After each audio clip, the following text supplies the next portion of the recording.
Pemirsa Jember 1 TV dimanapun Anda berada, banyak sekali kejadian yang terjadi di Jember selama sepekan ini. Dan tim redaksi kami telah berhasil merangkumnya dalam Tajam Sepekan. Bersama saya Rati Purwa, Anda menyaksikan Tajam Sepekan.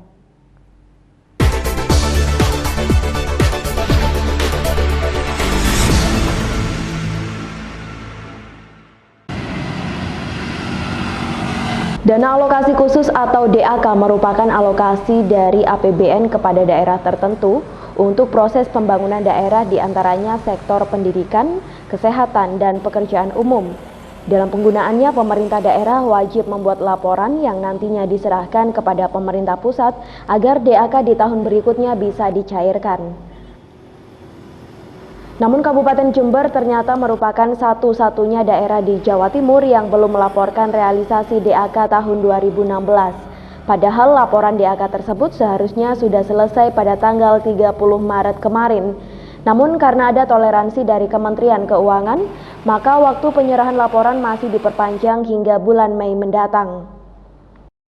Anggota Komisi 11 DPR RI Dapil Jember Lumajang Haji Muhammad Nur Purnama Sidi menyayangkan lambannya pembuatan laporan yang dilakukan oleh Pemkab Jember tersebut. Karena jika tidak segera dituntaskan, maka dikhawatirkan pencairan DAK di tahun 2017 akan terhambat. Saya pikir kan yang namanya laporan itu sebuah kewajiban. Kalau kemudian anggaran itu diberikan oleh pusat, kemudian dilaksanakan oleh daerah, seharusnya kan segera dilakukan. Karena memang itu rumus anggaran, diberikan, kemudian dikelola dan dilakukan. Jadi sebenarnya sesuatu yang menjadi rutin itu. Kok tiba-tiba ini ada statement dari Kementerian Keuangan bahwa Kabupaten Jember ini belum melaporkan. Pertanyaannya apakah memang anggaran itu ada tapi nggak dilaksanakan, atau kemudian sudah dilaksanakan tapi kemudian nggak tahu apa alasannya dari pemerintah daerah ini kok belum dilakukan. Sementara itu dalam akun media sosialnya, PLT Sekda Kabupaten Jember Mirvano mengklaim laporan DAK tahun 2016 sudah diselesaikan dan dikirimkan ke pemerintah pusat pada tanggal 17 April 2017. Dari Jember, DKAji Jember 1 TV melaporkan.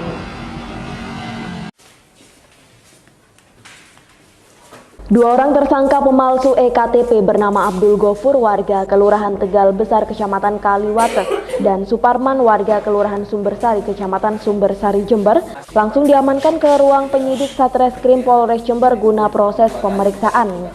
Selain mengamankan tersangka, polisi juga menyita sejumlah barang bukti diantaranya puluhan EKTP palsu dan sejumlah barang elektronik sebagai alat untuk membuat EKTP palsu. Seperti 2 unit printer, 1 unit komputer, serta 1 unit laptop. Dalam kasus ini, kedua tersangka berbagi tugas. Tersangka Abdul Gofur berperan sebagai pembuat EKTP palsu, sedangkan tersangka Suparman berperan sebagai pencari order atau penerima jasa pembuatan EKTP. Tersangka Abdul Gofur menghargai EKTP palsu seharga Rp25.000 kepada tersangka Suparman. Kemudian tersangka Suparman membebankan biaya pembuatan EKTP palsu kepada pemesan sebesar Rp125.000. Satu kali produksi itu bisa untung berapa? Kalau per KTP-nya 25.000 ya? Anda jualnya ke ini untuk apa? Jasa pembuatannya itu berapa? Kalau saya 25 ke saya, kalau ini nggak tahu saya. Oh, 25 ke iya, untungnya 25 ya, satu KTP itu ya? Iya, narik 25 itu. Sudah berapa Anda buat itu? Sudah cetak berapa? Kurang lebih antara 90-100, nggak terhitung udah. 90-100 selama setahun ini ya? Nggak sampai 1 tahun. Oh, nggak sampai setahun, berapa Baru bulan? kenal sama biro-biro jasa itu saya beranikan diri. Kok ternyata sanggup, iya saya teruskan itu aja. Kenalnya sama Bapak ini ya baru bulan November itu, bulan 11 itu. Baru bulan 11, berarti mulai bulan 11 Anda sudah alih profesi untuk pembuatan KTP, EKTP itu ya? Iya. Sampai dengan bulan sekarang Anda sudah bisa mencetak antara 90 sampai 100? Antara kurang lebih. Terbongkarnya praktek pembuatan EKTP palsu ini berawal dari laporan masyarakat yang curiga karena pembuatan EKTP menggunakan jasa tersangka Suparman dalam sehari sudah selesai dicetak. Padahal saat ini Dispenduk Capil Jember tidak bisa mencetak EKTP akibat kekosongan belangko. Berdasarkan dari laporan masyarakat itu, Satreskrim Polres Jember berhasil mengungkap jaringan pemalsu EKTP. Dalam hal ini dilakukan oleh tersangka dengan inisial AG. Dia selaku yang membuat EKTP palsu, kemudian ada juga biro jasa yang menerima orderan, kemudian dari biro jasa tersebut diserahkan kepada AG, yaitu biro jasa itu sendiri dengan inisial S. Adapun TKP adalah di Jalan Basuki Rahmat, TKP pembuatan. Sudah berapa lama ya? Ini ya sekitar 5 bulan, untuk 5 bulan ya. Mungkin pasal yang diterapkan ya? Pasal yang diterapkan adalah pasal 264 dengan ancaman pidana maksimal sebanyak 8 tahun. Di mana dalam ini pembuatan akte autentik yang dipalsukan.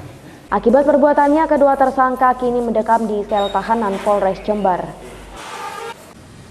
Dari Mapolres Jember, Yudis Adi, Jember 1 TV melaporkan.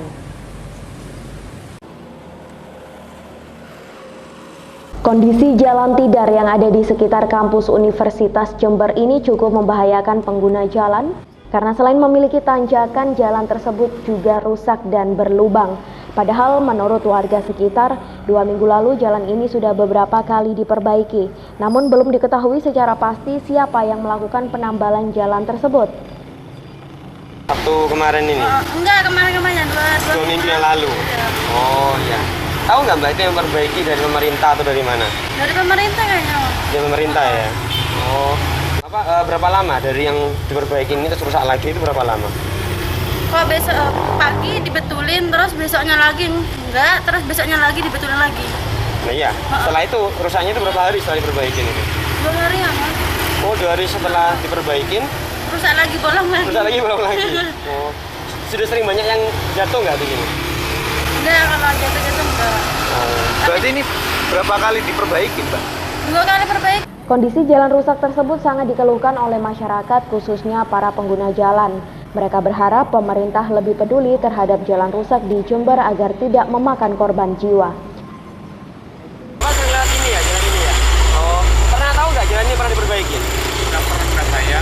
Nggak pernah tahu ya? Nggak pernah tahu diperbaiki. Jadi ini jualan tol ini. Ini mulai kapan sih Pak? Bolong-bolong ini? Lama wes. Setahun lebih? Lebih ini udah pernah diperbaiki. Oh, Bapak punya harapan nggak Pak supaya jalan ini? Ya mudah-mudahan secepatnya pemerintah peduli pada jalan ini biar daftar terus, biar selamat teman-teman itu yang pelaku jalan ini ya. Iya. Dari Jember, DKAJ Jember 1 TV melaporkan. Di depan anggota Dewan Perwakilan Masyarakat Jasa Konstruksi menceritakan bahwa awalnya rekanan jasa konstruksi menyambut positif perubahan mekanisme yang dilakukan oleh Dinas Pekerjaan Umum atau PU Bina Marga Kabupaten Jember yang dianggap sudah sesuai aturan. Mekanisme tersebut diantaranya penyerahan company profil, pemeriksaan berkas administrasi, dan sebagainya. Namun dalam perkembangannya, perwakilan jasa konstruksi Edi Prasetyo justru mendapatkan sejumlah kejanggalan, yakni banyak rekanan yang tidak mendapatkan pekerjaan tanpa ada penjelasan meskipun mereka sudah lolos verifikasi. Padahal jumlah paket pekerjaan sebenarnya jauh lebih banyak dibandingkan rekanan yang menyerahkan company profil. Pekerjaan itu tidak ada, dari rekanan itu tidak ada. Proses yang ada itu kan, ini ada pekerjaan A, paket pekerjaan A, yang mendapatkan pekerjaan seperti itu. Kalau proses titiknya pekerjaan di mana? Sementara itu menurut anggota Komisi C DPRD Rahmat Fahkurniawan, jumlah paket penunjukan langsung yang ditandatangani Dinas PU Bina Marga sebetulnya cukup banyak. Sehingga jika menganut asas pemerataan dengan satu pekerjaan untuk masing-masing rekanan, maka masih ada sisa lebih dari 200 paket. Rahmat mengaku khawatir permasalahan ini akan semakin runyam jika tidak ada keterbukaan dari Dinas PU Bina Marga. Seharusnya PU Bina Marga memberikan penjelasan tertulis dan transparan tentang alasannya menolak rekanan yang sudah mengikuti verifikasi. Untuk plotting tempat, titik, anggarannya juga belum pernah tersampaikan untuk yang 2017. Sehingga harapan kami melalui surat resmi dari Forum Masyarakat Jasa Konstruksi, kita bisa memanggil Dinas PU Bina Marga dan Sumber Daya Air untuk bisa mengklarifikasi jumlah paket untuk tahun 2017 berapa, titiknya di mana, dan siapa yang sudah mendapat paket proyek itu. Dari Jember, DKAJ Jember 1 TV melaporkan.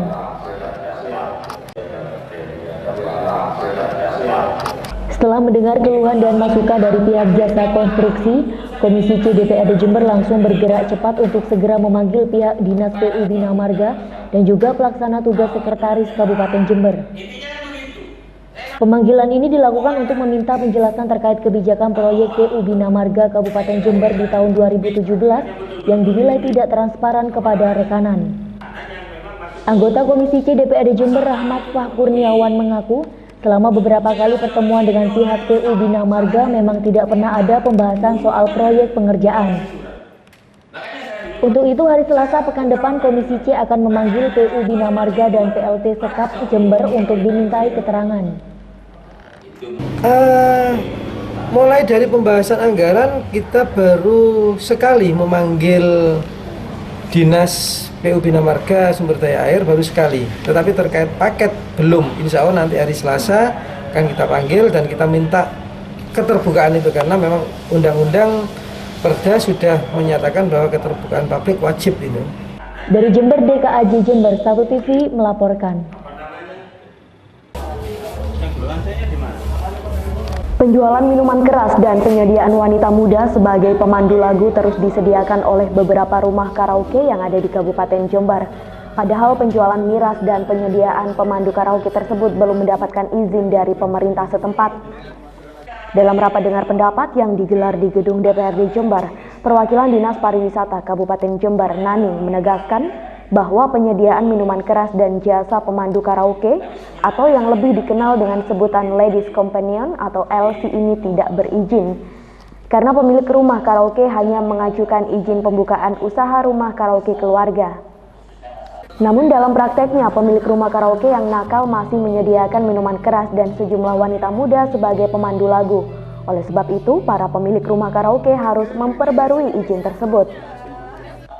Dinas Pariwisata Kabupaten Jember akan bekerja sama dengan Polres dan Satpol PP untuk menindak para pemilik rumah karaoke yang nakal. Kalau memang di sebelumnya tidak ada kaca, jadi itu kan sudah tertutup, itu sebelumnya tidak boleh. Jadi paling tidak di pintu itu harus ada kaca, jadi kita bisa melihat apa yang dilakukan di dalam room tersebut. Karena di situ kan hanya tertulis dengan rumah bernyanyi, jadi kita tidak boleh mengadakan mungkin transaksi lain seperti itu, mungkin yang berbuat mesum atau lain sebagainya. Itu sudah saya sampaikan di situ. Juga di dalam monitoring juga disampaikan. Dari Jember, DKAJ Jember 1 TV melaporkan.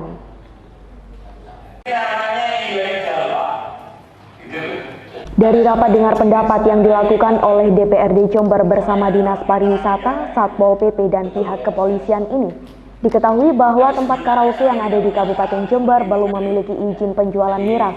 Bahkan tempat karaoke ini hanya memiliki izin dari distributornya saja.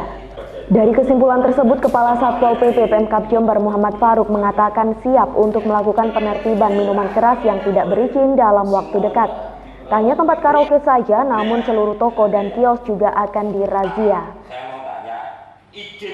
Untuk agar 5 regu yang patroli ini, 50 orang ini, untuk segera tentunya sinergi dengan UPD yang lain, dengan Polres untuk bersama-sama ya menentukan miras titik-titik mana yang harus dioperasi sesuai dengan hasil rapat tadi pagi.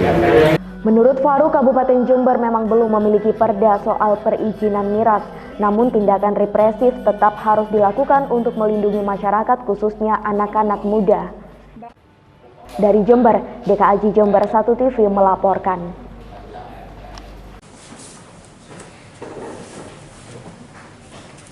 Berdasarkan kecurigaan pihak imigrasi dengan gerak-gerik RBA yang kebingungan saat membuat paspor di kantor imigrasi Jember setelah petugas menanyakan kelengkapan persyaratan data diri.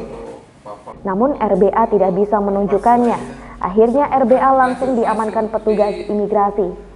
Saat dimintai keterangan, RBA mengaku bahwa dirinya datang ke Indonesia melalui jalur tidak resmi atau ilegal, yakni melalui jalur tikus di Pulau Batam lalu menyeberang ke Pulau Jawa. Dan saat ditanya tujuannya datang ke Indonesia, RBA mengaku mengikuti istrinya yang asli Banyuwangi dan selama 4 tahun ini dirinya bekerja serabutan sebagai tukang las. Sini? Iya. Tak ada. Tidak ada. Saya belakang masuk sama Indonesia saja, tak ada pakai apa. Lewat mana? Lewat mana? Lewat dari Batam. Batam? Johor Batam. Gitu. Mau ketemu siapa di Malaysia? Tunggu. Di Indonesia? Istrinya. Ikut istri. Oh, ikut istri. Istrinya orang Indonesia. Ya. Sudah berapa lama di Indonesia? 5 tahun. Dari 4 tahun lebih. Kerja apa di sini? Buat las. Las. Gitu. Punya identitas sini nampaknya, benar? Punya identitas KTP dan lain-lain di sini, benar? Ya, itu semua Pak Mak buat. Tapi asli juga. Oh gitu ya.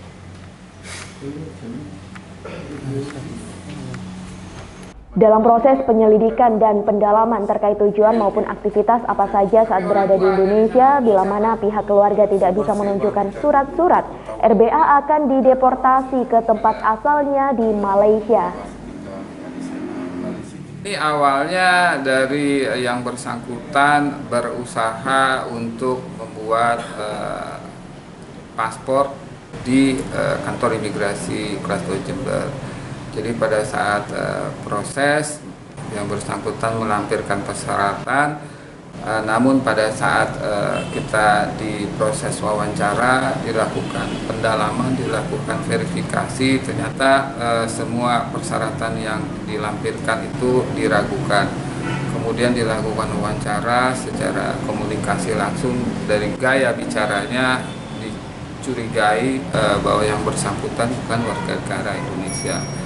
Akhirnya diputuskan diserahkan ke seksi Wasdakim, dilakukan pemeriksaan lebih lanjut, dilakukan BAP pemeriksaan, dan akhirnya yang bersangkutan saat ini mengaku memang warga negara Malaysia.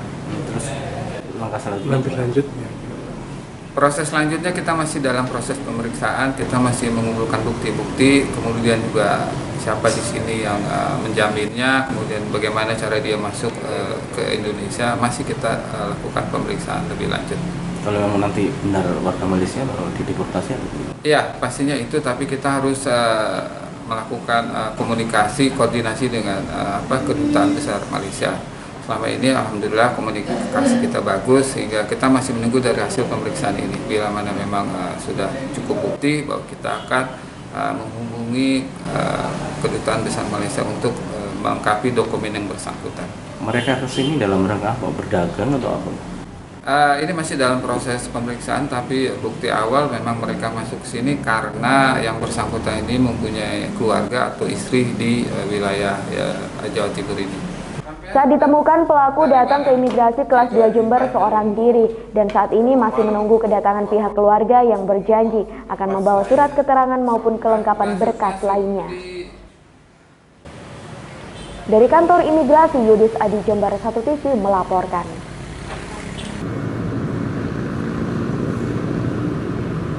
Pemerintah pusat melalui Kementerian Keuangan mulai membagikan dana alokasi khusus atau DAK triwulan pertama 2017. Sementara itu Kabupaten Jember belum kebagian dana tersebut karena terlambat melaporkan pelaksanaan DAK 2016 lalu. Masalah tersebut terus disesalkan oleh berbagai pihak di Jember, tak terkecuali anggota Komisi 11 DPR RI Dapil Jember Lumajang Muhammad Nur Purnama Sidi.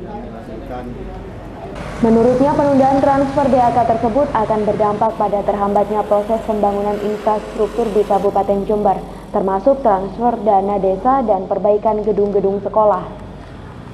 Sebab jika DAK triwulan pertama tidak cair, maka secara otomatis triwulan kedua, ketiga, dan keempat juga tidak akan bisa cair. Legislator Golkar yang akrab dipanggil Bang Pur ini khawatir pertumbuhan ekonomi di masyarakat akan merosot tajam akibat pembangunan infrastruktur di desa-desa tidak berjalan. Paling terancam itu adalah menurut saya ini nanti akan ada keterlambatan atau mengganggu distribusi barang. Aktivitas ekonomi mulai dari pertanian, hasil perkebunan, hasil pertambangan, dalam yang ada, terutama pariwisata juga. Gitu.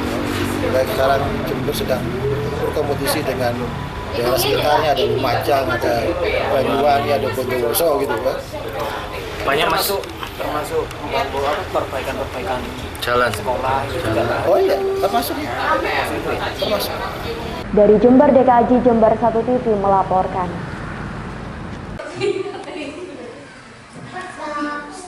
Suci, sosok guru 50 tahun asal Kelurahan Mastrip, Kecamatan Patrang, mengilhami sosok Kartini dengan mengajar siswa inklusi yang mana memerlukan perhatian khusus dan ekstra.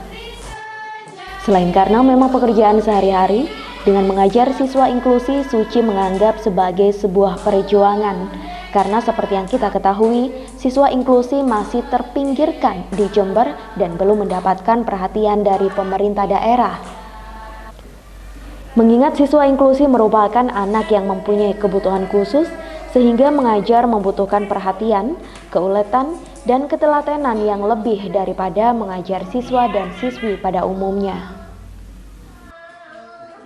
Dengan profesi ini, Suci berharap mampu membantu orang tua siswa inklusi sehingga nantinya anak tersebut mampu berkembang dan dapat membaur kepada masyarakat ke depannya dan juga mampu bersaing dengan anak-anak normal lainnya.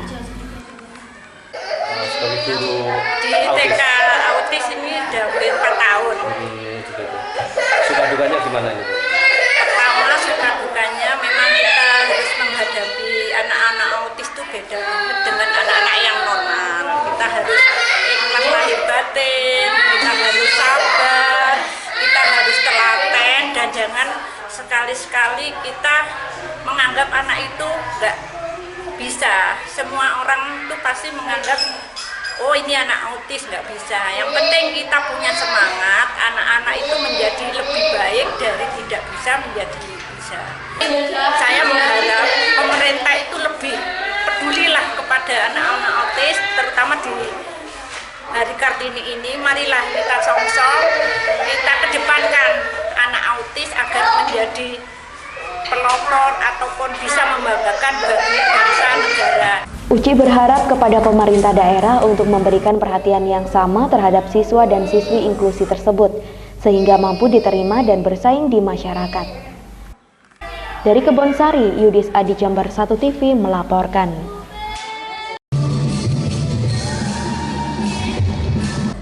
Nampak keseruan dalam lomba senam kreasi ibu-ibu Politeknik Negeri Jember. Lomba yang dibagi dalam 2 kelompok individu maupun kelompok ini dilaksanakan untuk memperingati Hari Kartini 21 April 2017.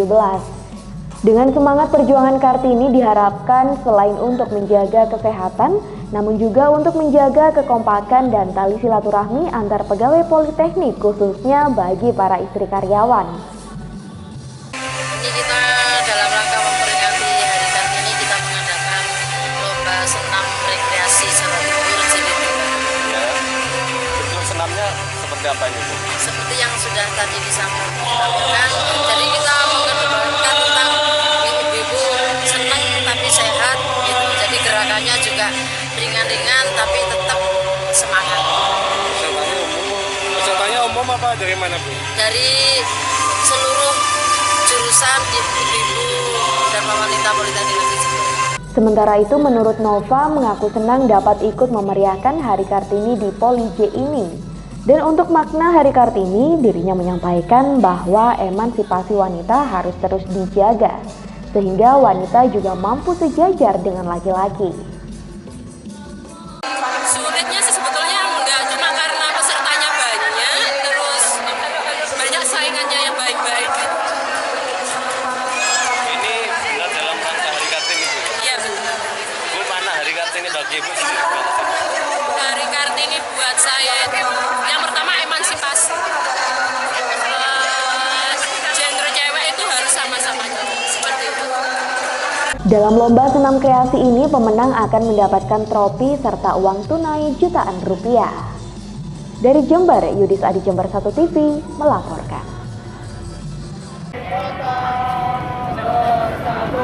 Dengan membawa poster dan spanduk bertulis tuntutan, puluhan aktivis mahasiswa yang tergabung dalam Pergerakan Mahasiswa Islam Indonesia atau PMII Komisariat Universitas Jember ini menggelar aksi demonstrasi di depan kantor Bupati Faidah. Bahkan sejumlah mahasiswa juga melakukan aksi potong rambut sebagai bentuk keprihatinan mereka terhadap kondisi Jember yang dinilai stagnan, bahkan terjadi kemunduran. Aksi damai tersebut dilakukan untuk menagih 22 janji Bupati Faidah yang sudah disampaikan saat masa kampanye 1 tahun lalu. Salah satunya adalah sektor pendidikan, yaitu angka buta aksara yang masih tinggi di Kabupaten Jember. Selain itu, mahasiswa juga mengkritisi ketidakharmonisan hubungan Bupati dengan sejumlah pihak, utamanya DPRD setempat. Menurut Korlap Aksi Fuad Farhan, seharusnya Bupati Faidah bisa mengambil inspirasi dari semangat perjuangan Ibu Kartini yang telah membela kebersamaan, hak, dan emansipasi. Jadi saya rasa masih belum, rakyat ini masih belum bisa merasakan secara maksimal apa-apa yang sudah disajikan, apa-apa yang sudah menjadi program kerja dari Bupati Faidah sendiri. Sebagai pemimpin dari kalangan perempuan itu semestinya bagaimana? Ya seharusnya mewarisi semangat dari kaum perempuan terdahulu, seperti era Kartini yang menyuarakan kesamaan hak, terus emansipasi dan melawan kebodohan terhadap wanita. Dari Jember, DKJ Jember 1 TV melaporkan. Nampak keseruan siswa-siswi maupun ibu-ibu guru bergantian memainkan musik dengan media lesung untuk menghibur para audiens. Bahkan di segmen terakhir, SMK Negeri 3 Jember juga menghadirkan pemain lesung asli Jember, tepatnya petani warga Sukareno, Kecamatan Umbul Sari. Kemeriahan semakin menjadi saat Bupati Jember Dr. Faidah juga turut bergabung dengan para pemain. Bahkan sempat memainkan satu buah lagu tradisional sambil melakukan tarian joget lesung. Tak hanya lesung dalam memperingati Hari Kartini ini, siswa dan siswi SMK 3 Negeri Jember juga menyuguhkan fashion show dengan diiringi musik gamelan yang pemainnya seluruh siswa perempuan SMK Negeri 3 Jember. Acara ini menuai tanggapan positif dari Bupati Faidah. Dengan kombinasi yang unik dari SMK Negeri 3 Jember menyuguhkan kesenian tradisional yang sudah mulai luntur dimakan zaman, serta mendukung seluruh elemen masyarakat untuk mengembangkan dan merawat kearifan dan budaya lokal. Saya senang sekali adanya kreasi-kreasi dan inovasi, terutama yang berkearifan lokal. Dan saya salut kepada SMK Negeri 3 dalam rangka memperingati Hari Kartini. Saya lihat sangat kompak dan sangat bersemangat, suasananya ceria, gembira, dan ada kearifan lokal yang namanya Festival Lesung. Bagaimana bisa mendapatkan lesung asli dari zaman dulu? Bagaimana masih bisa menemukan pemain-pemain lesung yang dari pelosok-pelosok desa dan melanjutkan meregenerasi pengetahuan dan keterampilan tersebut kepada anak didik di SMK 3. Saya kira ini suatu upaya yang luar biasa dan saya mengapresiasi. Sementara itu, menurut Kepala Sekolah SMK Negeri 3 Jember, Supri Hartono, dengan menghadirkan kesenian lesung di tengah-tengah masyarakat diharapkan mampu memberikan pembelajaran arti kebersamaan. Karena seperti yang kita tahu, untuk bermain lesung tidak bisa dilakukan individu dan harus saling bersama-sama. Kartini. SMK 3 coba menggali sebetulnya apa yang diinginkan beliau, apa yang diperjuangkan beliau, yakni adalah mengangkat derajat kaum ibu. Salah satunya kita mempunyai sebuah tradisi yang dulu banyak dilakukan oleh ibu-ibu, yaitu kotean lesung. Kotean lesung itu satu ya, itu jelas tidak bisa dilakukan individu, tidak bisa. Pasti dibantu tetangganya. Dan itu tidak diundang, begitu ada tetangganya mau nutu basa Jawa, Indonesianya adalah menumbuk, itu otomatis dia membantu dan banyak yang membantu, sehingga untuk menghilangkan capek dia kemudian saut-sautan jadilah sebuah lagu yang lagu. Ini nilai kebersamaannya yang penting, nilai gotong royongnya yang penting. Itu yang ingin kita ambil, kita ambil. Dari SMK Negeri 3 Jember, Yudis Adi Jember 1 TV melaporkan.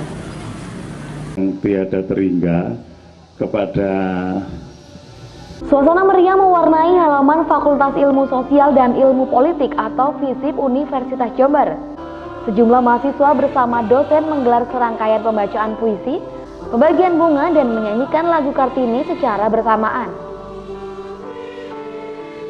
Kegiatan pada momentum Hari Kartini tersebut dilakukan untuk mengenang jasa Ibu Kartini yang telah memperjuangkan nasib perempuan Indonesia pada masa penjajahan Belanda. Assalamualaikum warahmatullahi wabarakatuh. Dekan Fisip Universitas Jember Dr. Ardianto berharap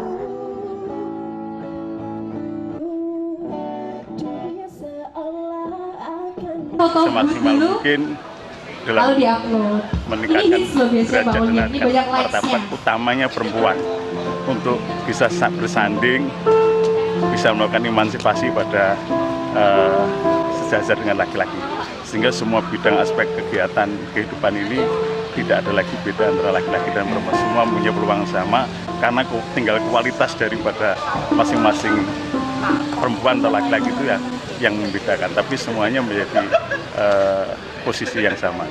Luar biasa. Dan ini adalah Kartini Day, tepat tanggal 21 April 2017. Jadi ini adalah acara bagaimana kita menggugah semangat Kartini modern, bahwa apa yang bisa kita lakukan itu adalah bisa memberikan inspirasi bagi sekitarnya. Nah, itu yang harapan ataupun tujuan dari diadakan Kartini. Dari Universitas Jember, tim liputan Jember 1 TV melaporkan.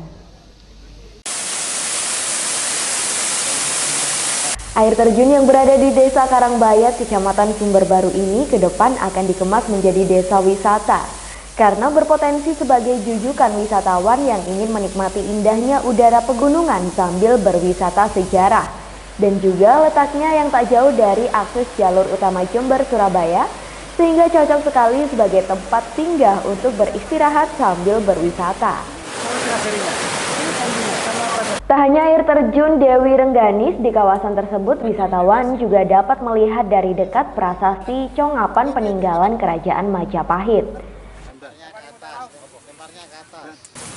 Ya, seperti yang dijelaskan tadi bahwa kita sebetulnya di Jember itu sudah sekian ribu tahun yang lalu ada kehidupan. Dan ini kita nggak bisa melupakan sejarah bahwa kehidupan kita ternyata 1818 Masehi ya. Menurut ini, apakah ini yang pertama? Kita juga nggak tahu, kalau alam juga. Mungkin ada yang lebih awal lagi, mungkin saya tidak tahu juga ya. Tapi ini juga terdengar maksudnya bahwa di tahun sekian itu ada kehidupan. Pak. Iya. Salah satu cagar budaya ini juga. Kita sudah mencatat salah satunya ini. Ini kedepannya bakal dibikin pagar atau gimana nanti? Ya mungkin. Jawa. Karena ini juga punya masyarakat kan. Selain itu juga terdapat sawah dengan model tanam teras piring yang sangat legendaris di Indonesia karena konon hanya ada di Provinsi Bali saja.